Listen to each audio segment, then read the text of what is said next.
Welcome to our Fresair installation video. In this video, we'll cover what your Fresair box includes, recommended installation tools, and how to install your Fresair unit. Your Fresair box includes a Fresair unit, a Fresair finishing frame, a cardboard mounting template, a reel of self-sticking sealing foam for the inner seal around the airbox, a reel of self-sticking sealing foam for the outer edge of the unit. Components of Bag 1 include 10 black zip tie straps, 5 tie mounting pads, 2 washer head screws, 2 10mm screws, 4 15mm screws, a Fresair owner's manual, 2 Fresair decals, and 1 remote control. Depending on your water reservoir selection, you will either receive an 18-liter water reservoir or a mini reservoir that attaches directly to your main freshwater tank.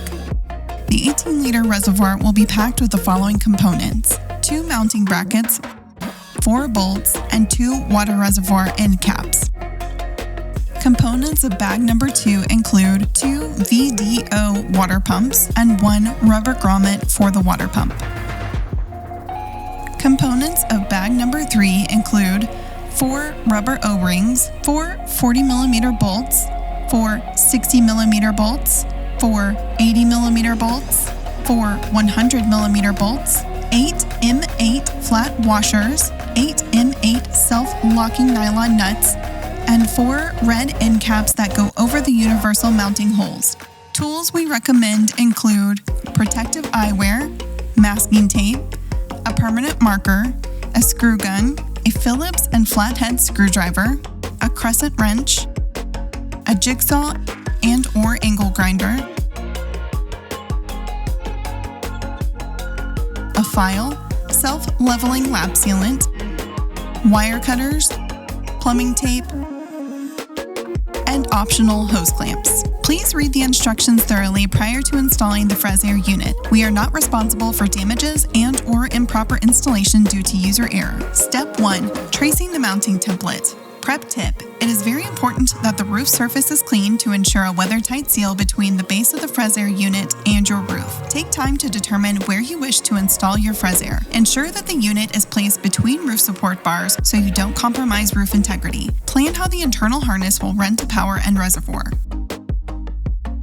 What you'll need: a cardboard mounting template, masking tape, and a permanent marker. Place the cardboard mounting template over the exact roof area where you plan to mount your Fresair unit. Ensure the larger notch, side A, is positioned toward the front of the vehicle and the cardboard mounting template is placed between roof supports. We recommend taping the cardboard mounting template to the roof to eliminate movement while tracing the outline and hole cutouts for bolt placement. Simply trace the open area of the cardboard mounting template. We recommend using a permanent marker so the outline is clearly visible. An important note for van conversion: you do not need to cut the exact template shape. For ease, you should just cut an opening of 14.5 inches wide side to side of the roof and 13 inches tall front to the back of the roof. Step 2. Cutting the opening for the Fresair unit. Prep tip: in order to keep the vehicle free from debris, we recommend temporarily securing a plastic drop cloth around the cutout area inside of the vehicle so that the debris will land inside of the drop cloth and not in your vehicle. What you'll need: an angle grinder or jigsaw. Cordless tools are strongly recommended. A file, sealant or anti-rust paint, a plastic drop cloth, and safety glasses. Make sure to wear appropriate safety gear such as safety glasses, gloves, long sleeves, etc. to protect yourself from sparks, metal ricochet, etc. Cut the opening of the 14.5 inch wide side to side of roof by 13 inch tall front to back of roof along the outline as closely as possible. File any newly cut edges and ensure edges are smooth to the touch. Seal the newly cut edges with anti-rust paint or sealant and allow them to dry for the recommended amount of time. Clean away any remaining debris from the roof to prevent rust. Step 3. Testing the fit. What you'll need: a Fresair unit. Test the fit of the Fresair unit by lowering it in the area you've just cut out and make any necessary adjustments accordingly. Be careful not to crimp or damage the water hoses. Step 4. Drop in the bolts. What you'll need: a Fresair unit, a drill, an 8mm 5/16" metal drill bit. Remove the cover of the Fresair unit and locate the black push tabs that release the pine filter. Note how the filter slots into the front channel of the base. You can also reference this in Figure 1 of your manual. Next, rotate the pine filter gently to reveal the universal mounting holes. You can reference this in Figure 2 of your manual. With the unit in place and secure, drill through the plastic base and roof using an 8mm or 5/16" drill bit in the first universal hole. Drop a bolt into the newly drilled hole to hold the unit in place. Then drill the second, third, and fourth holes in a similar fashion. Step 5. Adhering the sealing foam tape.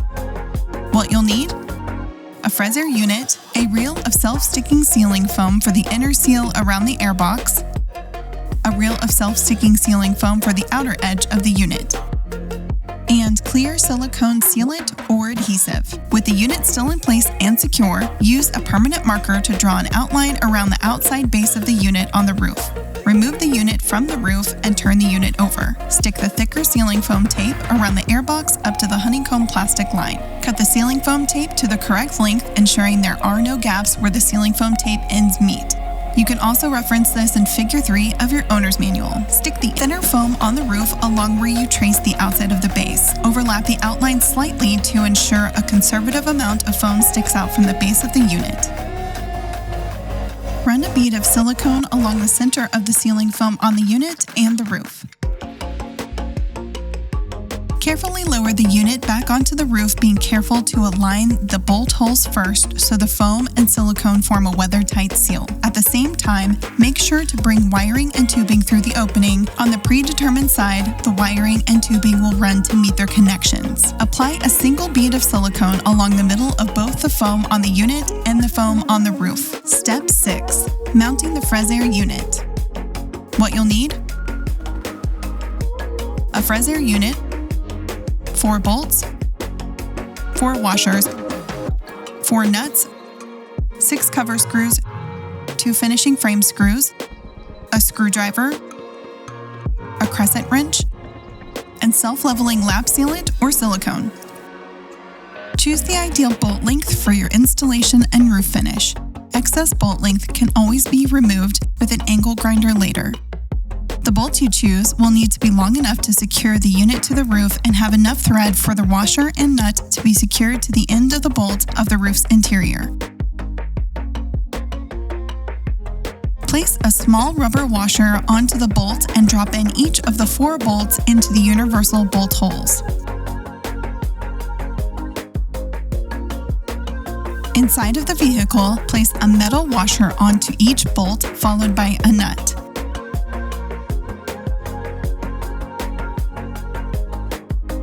Tighten each of the 4 bolts gradually and evenly until the sealing foam tape compresses evenly over the roof lines or ridges. Please note, be careful not to over-tighten the bolts, as this can warp or crack the base. Inspect how well the foam has compressed over roof ridge lines. If there are any gaps, you need to run self-leveling lap sealant around the outside of the base and outer edge of the sealing foam tape and onto the roof for a better weatherproof seal. Please allow for adequate drying time so as not to remove any of the seal. On the roof, twist and latch the pine filter back into place. Ensure the front of the filter is slotted below the channel at the front of the base. Attach the top cover using the 4 longer cover screws on the back and sides and the 2 shorter cover screws at the front of the unit. Attaching the cover makes it easier, starting at the front first. Attach the finishing frame inside the vehicle using the 2 finishing frame screws. Step 7. Electrical. What you'll need: supplied electrical wiring and a screwdriver. Please remember to take any safety precautions when working with any electrical system. We recommend disconnecting the main power supply until the wires are connected for safety purposes. Run the electrical wiring from the unit to the 12-volt DC fuse block, ensuring it is completely concealed so that the wire is not exposed to elements or incidental damage. Connect the positive wire, the red wire, to the positive terminal of your fuse block. Connect the negative wire, the black wire, to the negative terminal of your fuse block. Ensure both wire connections are tightened properly and completely secured to the fuse block. Extended from the main electrical harness is the float sensor harness and the injection pump harness. The float sensor harness contains blue and purple wiring with the black plug. The injection pump harness contains gray and white wiring with the white plug. Connect the float sensor harness to the plug on your reservoir. Depending on the reservoir you selected, the plug can be found on the back of the 18-liter reservoir or on the side of the mini reservoir. Next, test the power using the Fresair power button on the unit to ensure your unit turns on. Step 8. Plumbing. What you'll need: supplied water lines, your water reservoir, zip ties, water, and plumbing tape. Out of the box, the 18-liter reservoir is set up for horizontal mounting, but can also be mounted vertically by moving the float sensor and injection pump. Use the provided rubber plugs to block the unused float sensor and injection pump holes. We recommend sealing them in place using silicone sealant to ensure a watertight seal. It's important to note none of the barbs on the sides of the reservoir are pre-drilled. You must drill out the return barb depending on whether you are mounting horizontally or vertically. Using the provided mounting brackets, mount the reservoir in the desired area.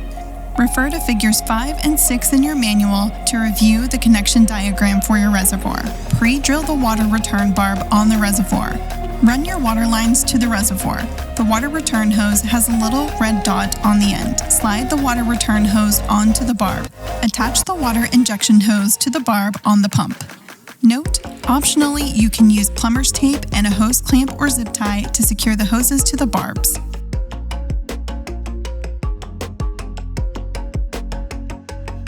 Test the connections by lightly pulling them to ensure the connection is secured.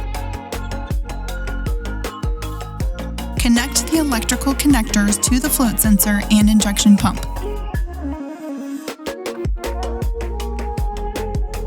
Once you're ready, fill your reservoir with water and seal with the provided cap. For information on the installation of the mini reservoir, please refer to the mini reservoir video link in the description below. And finally, power on your Fresair and ensure there are no leaks. Additionally, test all functions to ensure your Fresair is working properly. Note, there are many ways that you could plumb up the reservoir to be filled from the main freshwater tank, which is beyond the scope of this manual. The simplest installation described here assumes that you can access the filling cap with a hose. Cleaning and care. Clean the external cover of the unit, removing dirt and debris on and around the unit as often as you wash your vehicle.